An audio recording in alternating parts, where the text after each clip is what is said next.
சட்டப்பேரவை தேர்தல் நெருங்கிக் கொண்டிருக்கிறது. இந்நிலையில் ஒவ்வொரு கட்சியும் தங்களது பலத்தை நிரூபித்துக் கொண்டிருக்கின்றன.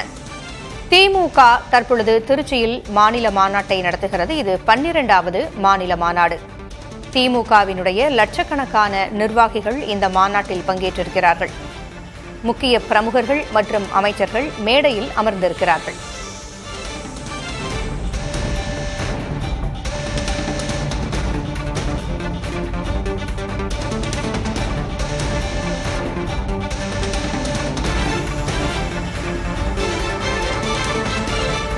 ஏன் திருச்சியை மாநாட்டு நகரமாக திமுக வைத்திருக்கிறது என்கின்ற கேள்வி எழுகின்ற சூழலில் திமுகவின் கோட்டைகளில் ஒன்றாக திருச்சி மண்டலம் பார்க்கப்படுவதாக தகவல்கள் தெரிவிக்கின்றன. திமுக கூட்டணியின் கோட்டையாக காவிரி படுகை இருக்கிறது.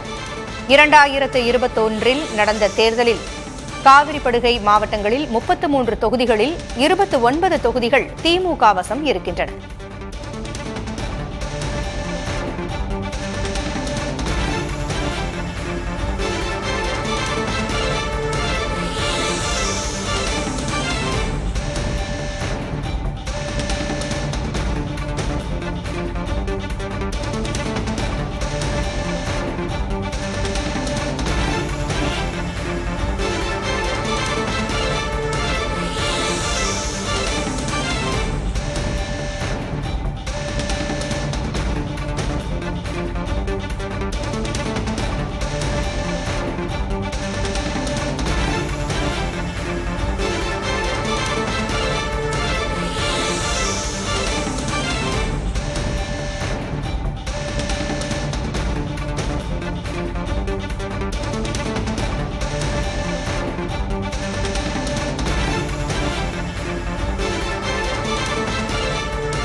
திருச்சி மாவட்டம் சிறுகனூரில் திமுக சார்பில் 12வது மாநில மாநாடு நடைபெறுகிறது. இந்த மாநாட்டில் திமுக தலைவரும் முதலமைச்சருமான மு.க.ஸ்டாலின் பல்வேறு முக்கிய வாக்குறுதிகளை அளிப்பார் என்று எதிர்பார்க்கப்படுகிறது. லட்சக்கணக்கான திமுக நிர்வாகிகள் அங்கே பங்கேற்றிருக்கிறார்கள். திமுக தலைவரின் வருகைக்காக காத்திருக்கிறார்கள். ஏறத்தாழ கூட்டணி கட்சிகளினுடைய கணக்குகள் எல்லாம் முடிந்திருக்கின்றன. கூட்டணி என்பது ஓரளவிற்கு முடிவு செய்யப்பட்டிருக்கக்கூடிய இந்த சூழலில் திருச்சியில் மாநில மாநாடு நடைபெறுகிறது. மக்களை கவர்கின்ற தேர்தல் வாக்குறுதிகளை முதலமைச்சர் மு.க.ஸ்டாலின் இந்த மாநாட்டில் வெளியிடுவார் என்று எதிர்பார்க்கப்படுகிறது.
திமுக மாநாட்டில் உற்சாகம் கரைபுரண்டு கொண்டிருப்பதை பார்க்க முடிகிறது. காணும் இடமெல்லாம் கருப்பு சிவப்பு நிறம் தென்படுகிறது.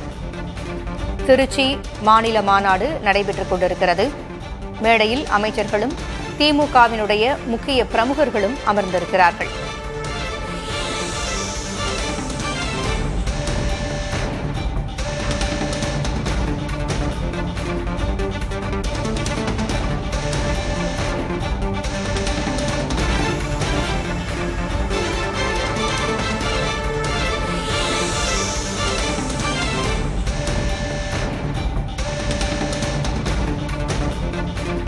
ஸ்டாலின் தொடரட்டும், தமிழ்நாடு வெல்லட்டும் என்ற தலைப்பில் திருச்சி சிறுகனூரில் திமுகவின் மாநில மாநாடு நடைபெறுகிறது.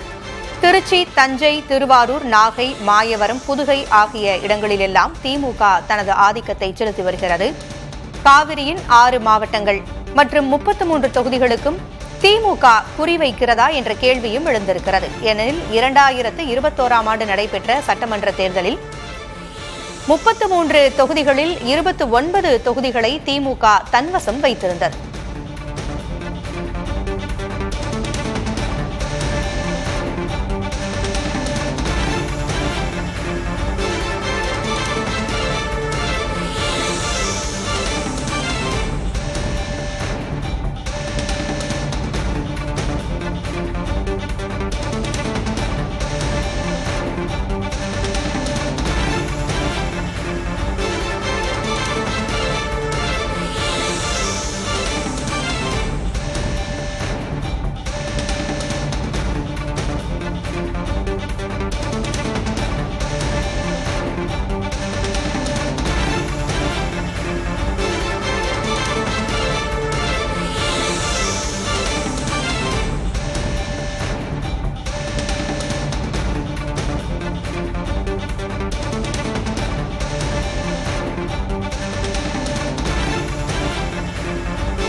இன்னும் சற்று நேரத்தில் மாநாட்டினுடைய மேடைக்கு திமுக தலைவர் மு.க. ஸ்டாலின் வருகை தர இருக்கிறார்.